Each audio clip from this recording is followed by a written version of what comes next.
being organized, being strategic, learning that there's not one way to do everything. There's multiple ways to make your company successful. And that comes with change, and you can't be afraid of change. What you look like at 750,000 is not what you're going to look like at 2 million. Follow the Leader features dynamic women entrepreneurs in their journeys to becoming a success in business.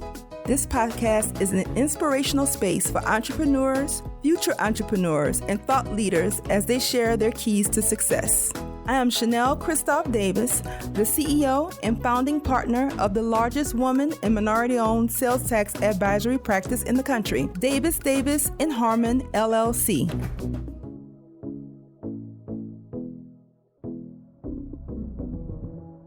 All right, so welcome to Follow the Leader podcast show. Today we have a duo, co-founders, Paulina Sandoval and Brittany Stovall.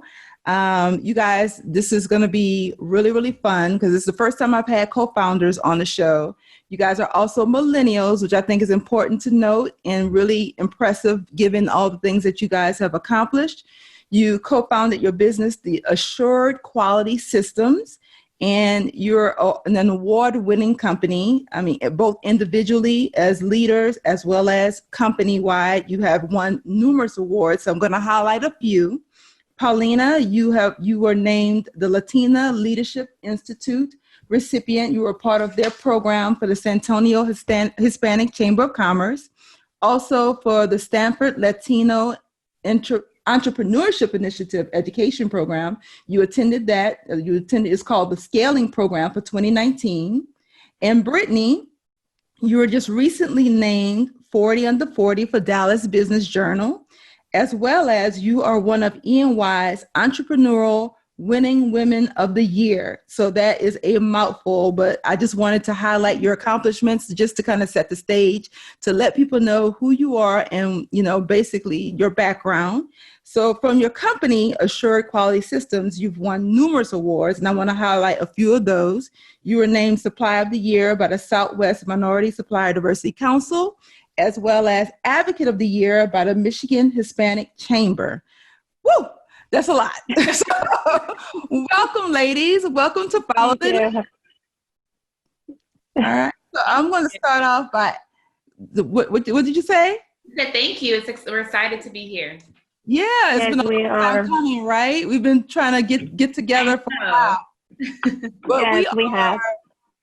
We are what you would call, those go-getters. We are always on the grind, on the run. And I guess we can account this towards COVID-19 while we finally were able to get this going, right?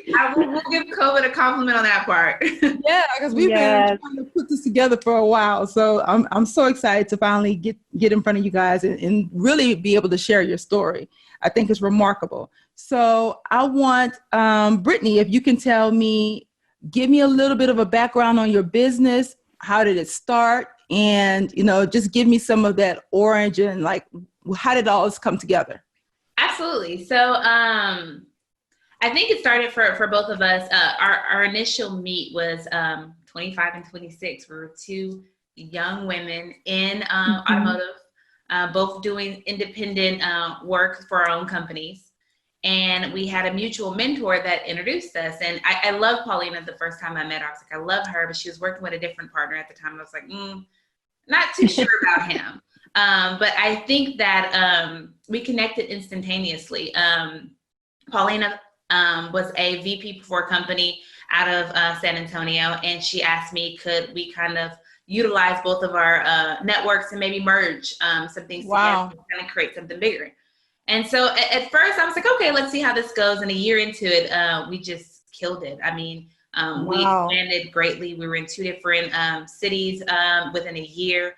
We grew to a separate state. And so by then we were really looking at ourselves and saying, hey, we're making a lot of money for this company. Why don't we open up our own company, just me and you? So we sat down, talked about it, prayed about it. And we went for it. And I think totally, if you'd asked us 7 years later now, if it would have grown into a multi-million-dollar company, we would have both said no. We were just trying, two young 25-year-olds trying to make money, trying see where their next step is in life. And our first year, we ended up making $750,000. Wow. And then that was probably our awakening that this could be something huge. Our next year, we made $1 million, and then so forth. We just kept growing in revenue each year. And then, so you guys were both individually working for separate companies. Correct. So you were employees for a companies that did what you're doing now. Well, I wasn't. I owned my company. I was an engineer liaison rep for General Motors, and I had other engineers under me. And Paulina was a VP for a similar company as well. Okay. So you guys met through a mutual mentor, and he said, "Hey, you guys, y'all need to meet. I think you guys would hit it off." And it was just so funny how he approached it. He was like, "I think he's gonna love you, but he's not gonna love your partner. But I think the future will be big for both of you if you guys will connect now." So he saw it before me and Brittany saw that connection. Like, I just couldn't believe it, that a mentor that we had mutually. I didn't know Brittany, was even in the industry of automotive. And I knew him because he was currently supporting a plant that I was in. It was just weird how he saw something that me and her were not seeing at the time, How cool is that? So he was kind of like a matchmaker. Absolutely. Yeah. We tell him all the time. We're actually still really good friends with him, and we have like maybe several calls out of the year, and we're like, you're the matchmaker in heaven, because I don't know where you came from. You saw this. You eyed this to the T. Wow. Yeah, I think it's important to note, though, that that is very much a entrepreneurial trait, though, is that you guys, even though you didn't see it for yourselves, you guys sought, mentorship, you sought advice from others, but you listened. Right. A lot of people don't listen. Right. They want to go their own way. They want to do it on their own. Partnership does not seem like it's going to be feasible for them. So they just, like, oh, that sounds cute, but I'm going to do this on my own. So I think it's amazing. And you should be commended for the fact that you're like, no, we will be stronger together. Absolutely. Yeah. I think one of the things I love about Paulina and my relationship is just the connectivity and the compatibility. I think most people going into business, you want to make money. And don't get me wrong, we went into the business to saying, hey, we want to be successful. But it was more important for us to make our company successful. And in return, that would allow us to be successful. Than going into it saying, hey, let's make $1 million. We didn't, our mind was never on the money. It was always, how do we be successful towards our company and help our company grow? And it just happened organically for us. Wow. Yeah. So tell me, if you can, Paulina, what exactly does Assured Quality Systems do? Explain it to us, very, very clearly. So we are a third-party inspection. So we do the inspection on the components that come before manufacturing, if there's any defects. We also do some engineering support or liaison support. We are also in the extending our service into technology. So that's a new sector that we're adding into the company as well. So, but our main focus where we started from, when we built AQS, was from third-party inspection. Okay. So doing the quality control for tier 1, tier 2 suppliers to the OEM. Okay. So you guys are really an essential piece of the supply chain, because you guys get the materials or inspect them before they get to the actual automotive manufacturing arms. Correct. Right. Correct. Okay. Interesting. So what type of workforce do you have? Are you hiring engineers, technicians? Like who do you hire to do this work with you? We hire engineers, we hire general labor, but these are all our employees that we take in. We don't outsource. So that's kind of been a key of our success, that we keep all of our employees. So we don't use third party like staffing or anything like that to do our, onboarding. We do all of our onboarding training for all of our employees.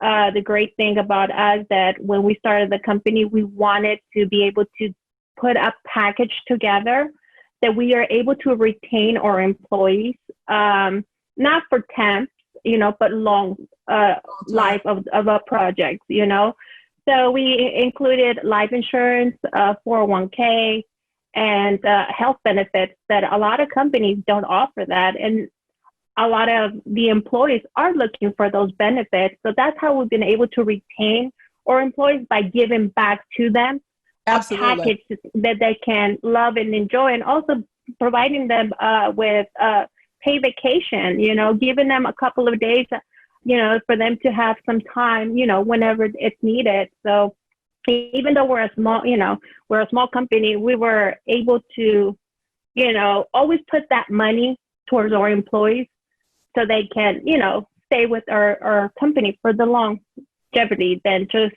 coming in and working for a day and leaving out. Yeah. So that was very important for me and Brittany, to make sure that we create an environment where our employees stay with us, but giving them something back to them as well. And I think too that that's very key for smaller enterprises. It's a misnomer that we don't pay well, but actually we have to be very competitive in order to retain the quality that we need. And by you hiring people, you're able to control the quality, as opposed to, taking that. It's a level of risk that I'm sure you're not willing to take. No, we definitely don't, especially when we're doing quality. We hate to train so many people on our customers' products.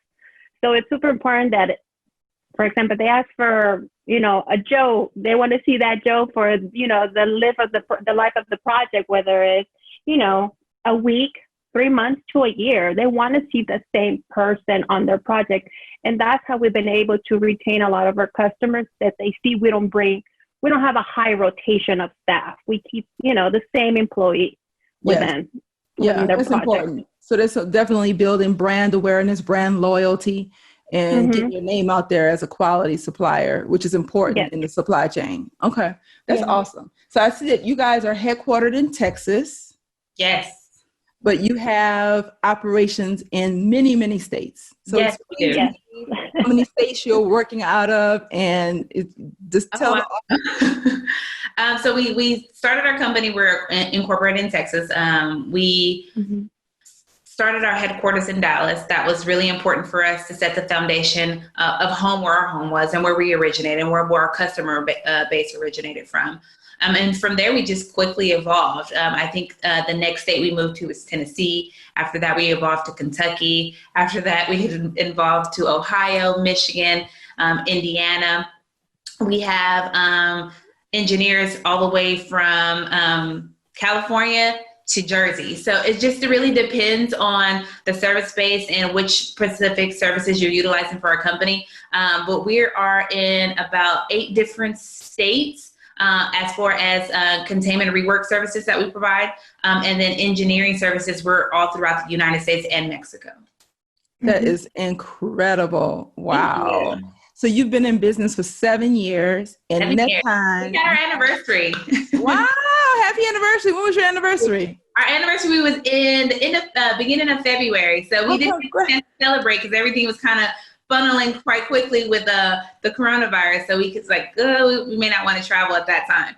No, you guys have to put that on ice until after we get out. We'll put it on ice. Maybe next year, 2021. Yeah, let's think about celebrating 2021. Y'all invite me. I'll be there pouring up champagne with y'all. But that's so literally definitely. For a business to grow outside of the first 2-3 years is phenomenal, and not a lot of businesses make it past 3 years. But the fact that you guys have made it to 7 years, and you're going to make it to 8 years, I'm going to be there popping bottles with y'all when y'all make it to 8 years. And you've been able to duplicate yourself and actually, amass a great staff. That's another thing that's not common. Most small businesses are solo entrepreneurs. They don't have employees. So you guys have really accomplished a lot in 7 years. Yes, we have. So I'm so proud of us and our team. I think As much as me and Paulina would love to say it was all us, it was our team. We've managed to get the right people at the right time, at the right stage of our company. It started with 2 people, and actually 2 people, 2 owners, 2 employees, and then we've evolved to a little bit over 130 employees. That's incredible. Right. Wow. And I'm so blessed and humbled by it all, because I never in a million years thought that I could say, you know, I have 130 people that we're responsible for and that we're fluid with. Like, I think in spite of everything that's going on, the connection with our employees has been great, in understanding that AQS will survive. You'll still have the jobs. Like, this is just a storm. And a good thing also about being in automotive kind of does this quite a bit. So in automotive, you're prepared for things like this, whether it's COVID, whether it's a shutdown or a layoff or a plant switch, a strike. Or a strike. Actually, it's funny. It's ironic because this was going on, but we had already scheduled customer shutdowns during this time period for even 2 to 3 weeks. So whether COVID happened or not, our company was going to be shut down in portions of it for 3 weeks regardless, because a lot of our customers are switching programs. Okay. So when they do that, they have to take the whole plan apart and put it all together. That takes a couple of weeks. Anyway. Right. So we were already prepared. You're jumping ahead a little bit, but we're going to put a pin in the COVID talk, and then we're going to back up a little bit. I want to know, because you guys are so dynamic. I have watched you from afar and up close. I've seen your presence and your footprint, and just watching you. And I'm so proud of you guys. I think you're amazing. What are some of the things that you did early on that you think set you up for success? I've already figured out one thing. You have a mentor. That's huge. Right. That sets you apart for sure. Several mentors. I think one of the good things that we did is we found people that were successful in our industry and in futuristic goals of ours that would help get us to the next place that we wanted to go. And that was really important for us. I know Paulina and I, definitely Rosa Santana has been a huge mentor towards our company. She's dope, right? Rosa is amazing. Amazing. She gives such great advice for us. We always keen in and ask questions to her when we were at our beginning stage. And even now, Phyllis Newhouse has been a personal great mentor for me. I've definitely been able to lean on her and ask her for some advice and then just get some good guidance. Our existing mentor that helped us kind of get to meeting each other and growth, we constantly ask them, how can we be better? And so I think surrounding ourselves in an environment where you have good mentors was very important for us from the beginning, and continuous to this day. And what would you say has been some of your keys to success, Paulina? I'm going to say a lot of our, the mentors that we've had together, Costa, Berto Guerra is, some of the, and plus Berto is one of the suppliers that gave us the opportunity to service him and open the door within JCI for us to, continue providing services under our business venture. So Berto has played a big part of, our success. Berto, and a lot of the people that I met in the organization of the Hispanic Chamber, getting involved a little bit more in the Hispanic Chamber community here in San Antonio. Mm-hmm. So getting to know other successful, entrepreneurs or people that sit on boards, it's a great inspiration, and goals that keeps you going, to always strive for, better, So I think the programs that I have done over the years, it's taught me a lot about leadership and, how to be a better leader, so, and taking a lot of the advices and guidance from our mentorship has set us up for success, in the long run. And I do hear a common thread too, through our conversation, is that you guys are not afraid to ask for feedback, and you're not afraid to innovate, right? If you have to make changes, make process improvements or innovation, you guys are really open to that as well. Yeah, I think that's always been probably one of our biggest key things in running our business, being organized, being strategic, learning that there's not one way to do everything. There's multiple ways to make your company successful. And that comes with change, and you can't be afraid of change. What you look like at 750,000 is not what you're going to look like at 2 million. And understanding, right? You have to totally understand the value of that, and then the value of learning your lessons and understanding the mistakes are okay. Every entrepreneur is a risk taker, and you have to truly understand that you can fall, but you have to get back up. And so I think that too, just being strategic, making sure we plan our year out a year in advance, building forecasts, understanding your numbers, understanding your growth and how to manage your growth. So a lot of that is just being strategic and making sure we're paying attention to our surroundings, both with our company and to personal too. Having a good mindset, staying emotionally connected at all times, and being mentally health is super, super important for us. We take a lot of time to say, okay, you know what? It's a bad day. Take a break. And we feed off of each other all the time. Yeah, you have to have those days. Like I definitely have days where I'm like, okay, today is a work from home day because I'm having a moment, you know. And I didn't even know this word at the time, but let me self-isolate because I need some time. And we do that. We do that ourselves too. Paulina, that day, and I'm like, okay, why don't you take off today? I'll send me your calls, for me everything. I'll just take care, and vice versa. Hey, why don't you spend some time alone today? You work 8 days straight, you're tedious, take some time. And you need that. You need a person that you can kind of lean on. Absolutely. In your infrastructure that you can say, okay, everything's okay because she got it today. That's why business partners are so great. And you actually see you're growing together. And when you see that your business partner is knocking it out of the park, you have such a pride for them. You're like, oh my God, you're killing it. So it's really cool. Her first speaking event in public this past year. And I was literally so geeked out.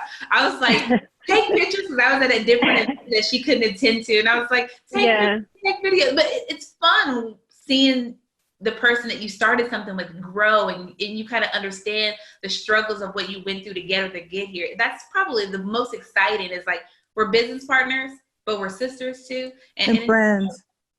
And friends.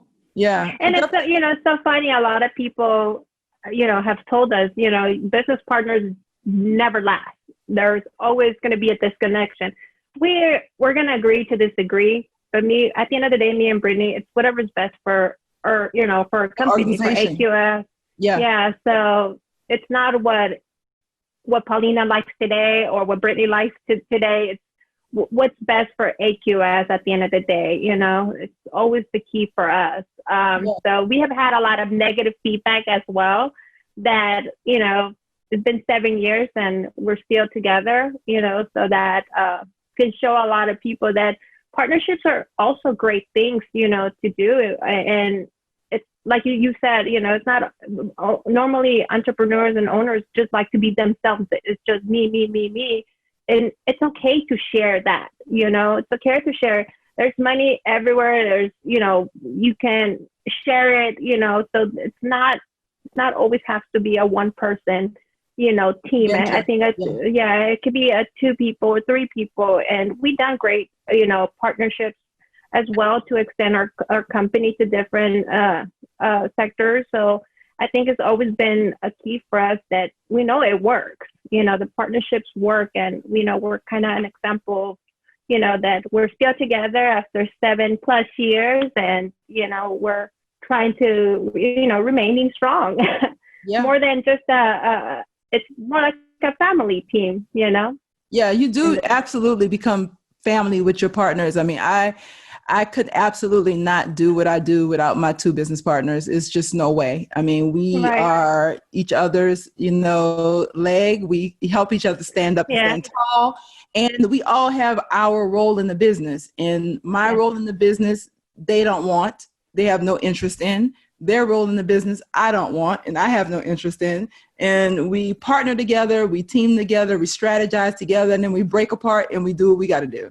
And that's a good thing. That's such a good thing to have. I know for Paulina and myself, Paulina is an operations person. Like, I am not. I do not like, I don't want to set it up. I don't want to structure it out. I don't get it sometimes. All I want to know is financially the infrastructure, how I can make that program that you want to run work. And what infrastructure and finances you need to be built around that. And so I think playing off each other's strengths and weaknesses is the best partnership you can ever have.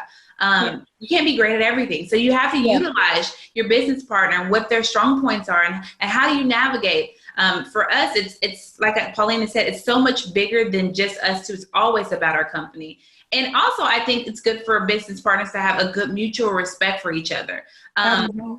To be business partners for 7 years, and I can happily say this, we've never been disrespectful. We don't yell at each other. We don't curse at each other. We may say, okay, you know what? Whatever, we'll figure it out later. Do what you want to do and hang up. But it's always, at the end of the day, it's a mutual respect that, hey, this is not just my company. If it doesn't work out, it wasn't my idea. If it's broke, we'll fix it later. Everything can't be my way and everything can't be her way. And so you have an even balance. That's good. That's really good. So do you guys have like business advisors where you have like a board of advisors that you can kind of bounce things off of if you are at an impasse and you need that independent voice in the room? We do. We definitely have an advisory board that we can be like, hey, how does this sound? You know what? It's funny because we get some good, honest feedback, and then we get that, okay, who thought of this dumb idea? And that's okay. I think for us, Paulina and I both said that we wanted advisors that would tell us the truth. And we really sought out and seek people that would not be yes people or yes. I didn't want a yes man. Somebody who would tell me everything that I wanted to hear so I can feel good and feel great. If I wanted that, I would have paid somebody to do it. I wanted somebody who's going to be like, look, this is what you can do better. This is what you guys can strategically do to make your company more successful. Or this is a good idea, but you need to tweak it. Or this is just a horrible idea. Maybe you need to put that on the table and maybe try something else. And so, advisors can be the best thing you can possibly do for your company. I personally feel we wouldn't have been where we are today without strategic advisement from our board of advisors, especially financially. That has been a huge eye-opener for us, getting some financial advisors a part of that team and making sure your advisory board is diverse too. Yes. We have an ops person, we have a financial person, we have an infrastructure, we have somebody who's really, really strong in diversity and inclusion, and not just for suppliers, but also for internally. Does our team reflect what we want it to look like? And does it look like us? Because that's very important for me and Paulina. Yeah. You should be a reflection of who we are.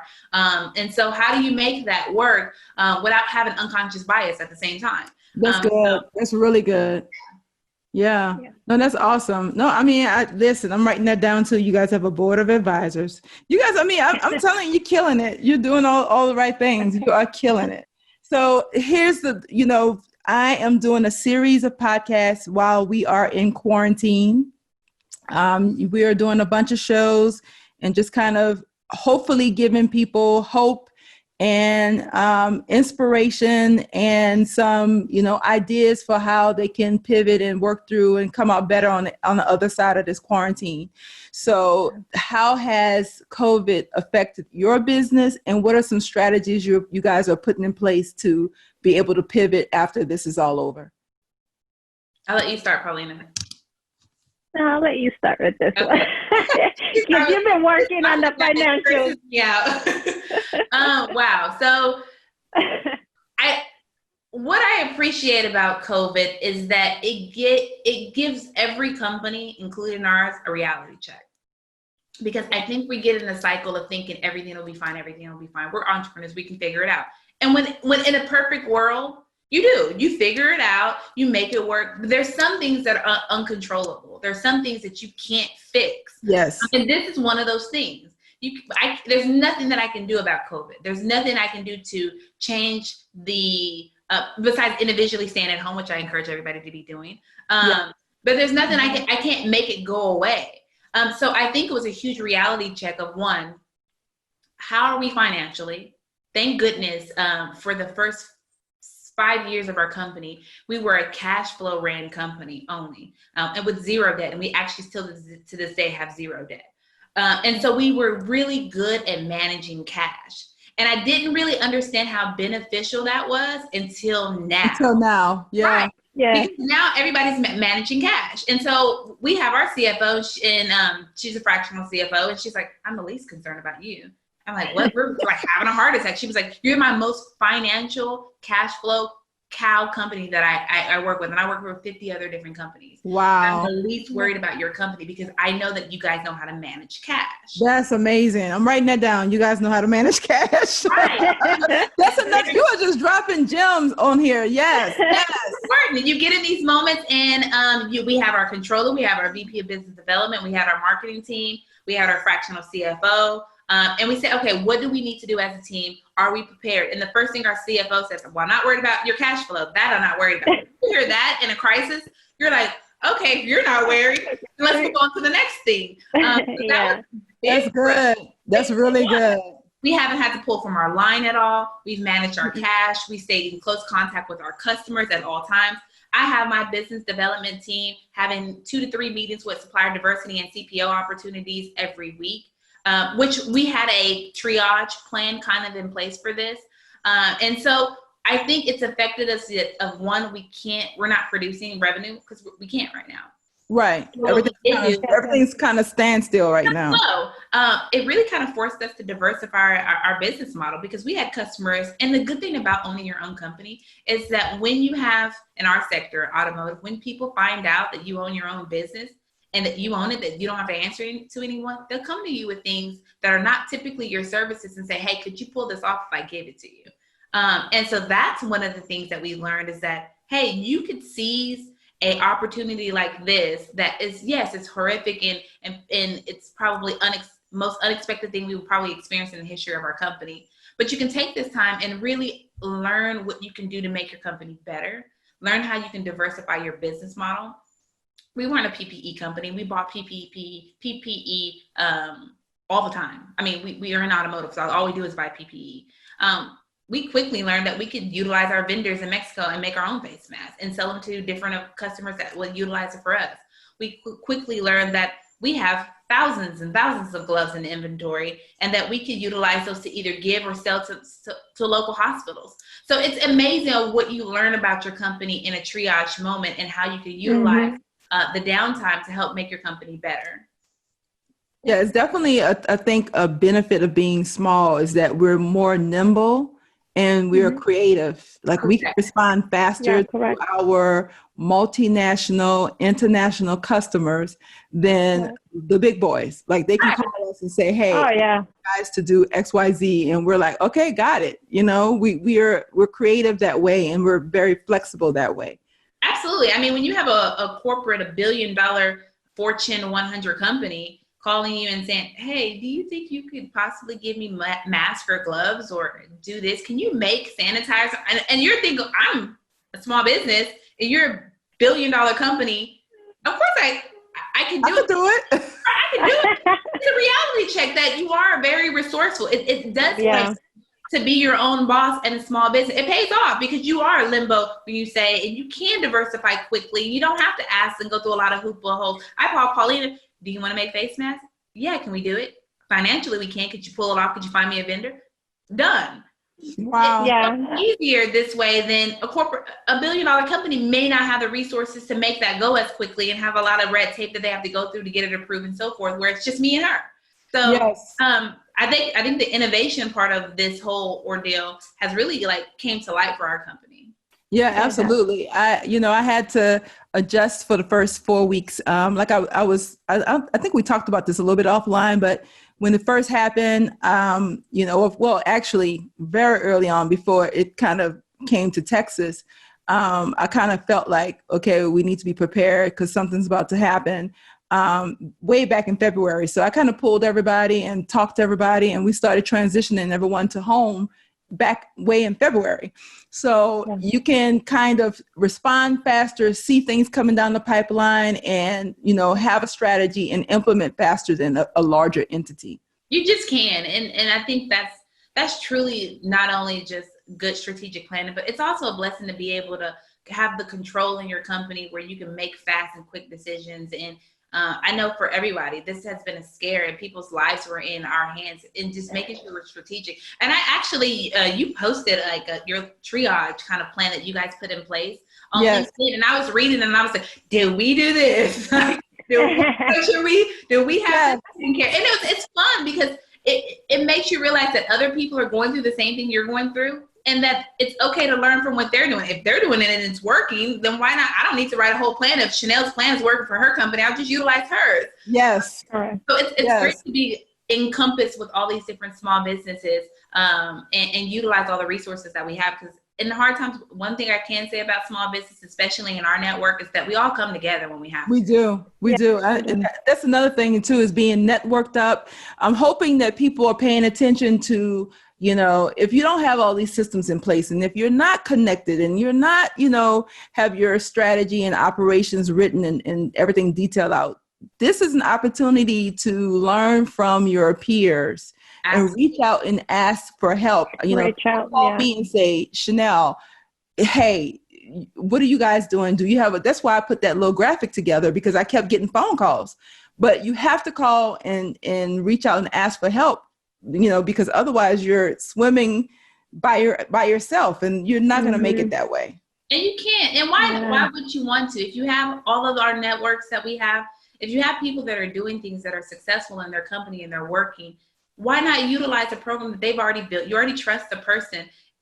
Everybody's doing it for the first time anyway. If it fails and it doesn't work, the worst thing you can say is it doesn't work. But we can all utilize each other's ideas. I know I definitely have. I mean, I had your whole thing printed out. I was like, I'm going on. Good. I'm so happy to hear that. That absolutely did. I said awesome. On my team, like, do we have this? Chanel said her post. I love it. That makes me so happy. Really, it does. So I'm glad to hear that it helped you guys out. So I want to know from you all, this has been such an amazing conversation. I'm so happy we did this. And I knew you were going to kill it. I said, I know these ladies are going to blow me away. What do you have to share with the audience? I want to hear your self-care tips. What are you doing to keep yourself, balanced through the quarantine, to make sure that you're healthy and, thriving personally, not business-wise, but personally? Share something that you're doing new. Well, what I'm doing, I just became a teacher. I have a son. I have a 6-year-old. So I did a whole setup, and I sent Brittany the picture. Wow. So you created a school in your home? Yes, I did. I got a whole board. So we do class, after all my meetings, I focus and work with him. So, that's kind of what I'm doing. And, cooking, spending time with my son, because I'm involved in a lot of the operations. So I travel quite a bit. So this has been kind of be with my son time and teaching him. So that's what I've been doing. I know he loves it. I know you guys are bonding. That is so sweet. I love to hear that. That's awesome. Yes. I know. I saw she sent me pictures, and Christian's like, he has all his stuff, and I'm like, he's probably like, my mom is so overboard. She has a whole office, like a class. Like, it looks like a classroom, but it's the cutest thing ever. And I'm like, he's not really out of school. He's really in school. Yeah, he thought he was about to kick back, but no, you're not. No, not here. Not here. So what about you, Brittany? What type of advice do you have for the listeners to I think the self-meditation is always great. I know I've been doing a lot of that, reflecting. I read a lot, so typically my goal is to try to read 3 to 5 books a week. I'm a huge reader. I read about 70 books a year. Wow. So that's what my goal is. I've been riding my Peloton, and I heard you have one, so I've been riding my Peloton. Yes, I love Peloton. That thing. Yes, it's everything, right? It is. It's a lifesaver. So that gives me my zen and and that away from everything. Let me set my mind clear. One of the biggest things that I think I've done, and I would encourage everyone to do, if you have the time and the extra funds, and which I know is tight for everyone, look at the stock market right now. I have learned how to do option stocks. Paulina's like, I'm like, you need to do this. And she's like, I know you're going to learn it because you're going to read all the books. I have taken online courses on how to manage the stock market and how to understand what stock I'm buying, how to make trades on option stocks trading. So I have been like really good at that lately. That's awesome. No, that's been really fun watching the stock market and making some investment. Yes. Right, making some Everything is so forth. dirt cheap right now. Yeah. Right now, Yes. the interest rates are cheap, and I've been looking at that and bought a house, and so that's why I've just been making strategic money moves right now, because now's the time to do it. When the market is bad, it's if you have the opportunity to make financial gains on the small things, it counts right now. Yeah, that's awesome. That was really, really great advice. So I know what you're going to be doing after the stock market. After the crisis, you're going to be spending all that money you make, but right. Well, what are your big pivot moves for 2021? Because we can kind of say that 2020 is going to be our year to rest, refocus, and reassess and renew, right? Yes. So what's your plans, or what are you thinking about for 2021? It may be too soon to really put that out there, because we're still in the middle of a crisis. So, well, financially for our company, I think the one thing about automotive is that programs won't too much change for our company. Cars will still go up, people will still have to drive. So eventually we'll get back in the swing of things. Automotive has this often, so they're a revolving door. They know how to handle triage fairly well. So we'll be getting ready for our launches. We have a lot of RFPs that we still are in the process of closing. They haven't stopped. They've been very steady on, hey, we're closing this by this time. The deadline doesn't have anything that's going to do with anything currently. We're still moving forward with our plans to start production on time. So company-wise, we'll still be going through our new launch programs. All of our customers across the board will be launching new product and body styles, and that's always exciting for our industry. So absolutely, we'll be getting geared up for that, which we've currently been doing. My team has been doing from home, and Paulina's portion of her team's been doing from home. They've been doing a great job. More personally for me, I'll be moving into my house and getting that kind of set up and having fun, I guess, doing that. And that's pretty much what I'll be doing for 2021. Hopefully. Yeah, hopefully it all goes. Yeah. Yeah. And maybe I get engaged next year. I'm hoping that happens. Okay, yeah, we're going to put that one down too. Let's write that down. That one down. Brittany was going to be engaged, in 2021. Awesome. Awesome. And for you, Paulina? I think for me personally is try to be, not due to COVID, this has taught me a little bit more family time. So try to put more family time aside for me and for the following year. That's kind of going to be kind of my focus. More family time, I think, because I just, of everything I've traveled, busy. I miss my son, so nice. Spending this time with him has been great. And then my mom too, spending some time with my mom, I haven't been able to as much because we've been cooped up at home, but, it makes you appreciate, your family more during this time that you don't get to see them as often. So I think 2021 is going to be family focused for me more than anything. I like and that. Some investments. Investments. I like that. No, I like that. I do think that what COVID has done for everyone has it's made us all stop and smell the roses, for sure. Correct. Absolutely. Yeah, because I know for me personally, I am on the go all the time. Go. Everywhere we go, you're there always. Yeah. So, right. So this has been a time for me to really be like, okay, stop, Chanel, and just enjoy this time with your family.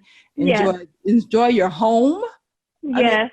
A new concept, right? Enjoy your environment and, really appreciate what you've accomplished.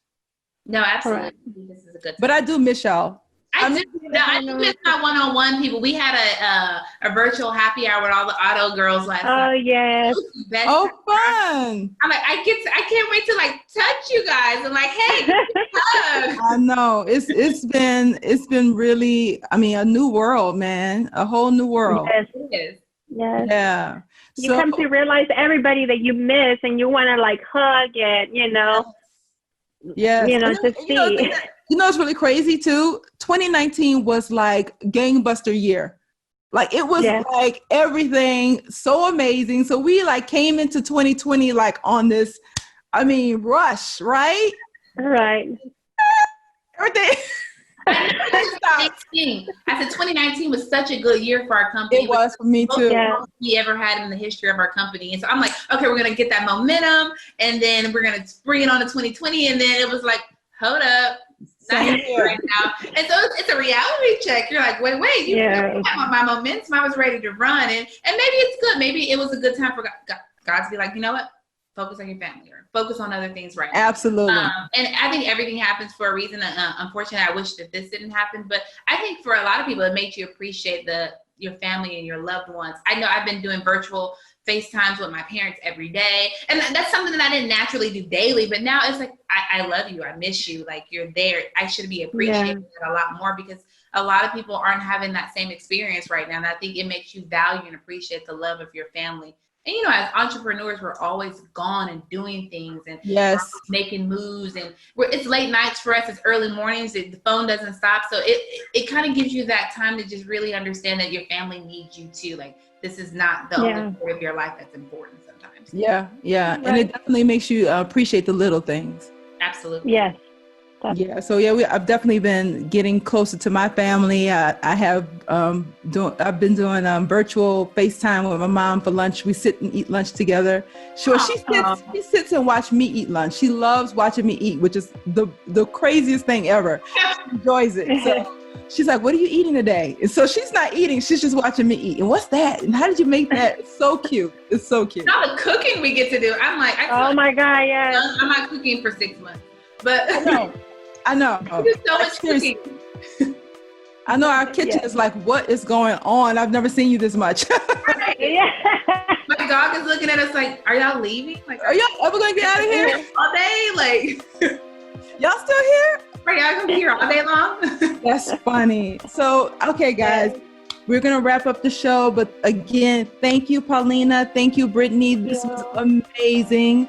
I know that you guys have dropped so many important gems for the audience and for the listeners. They need to take their notepads out and take notes, because you guys really laid out your whole success and how you guys came to be this award-winning, awesome international company. So thank you. Thank you so much. Thank you so much for having us on. And your show is wonderful. I watch it, and I'm always staying tuned. And I really just want to do a special thank you for all the things you do for women businesses and minority businesses across the board, because I think the best thing for women-owned businesses and minority-owned businesses is to lean on each other. And if we don't do that amongst each other, people won't reciprocate that. So I just wanted to do a special thank you for always standing by that. Oh, thank you. Thank you, Chanel. Oh, you guys are so sweet. Now y'all gonna make me cry. No. Okay. All right.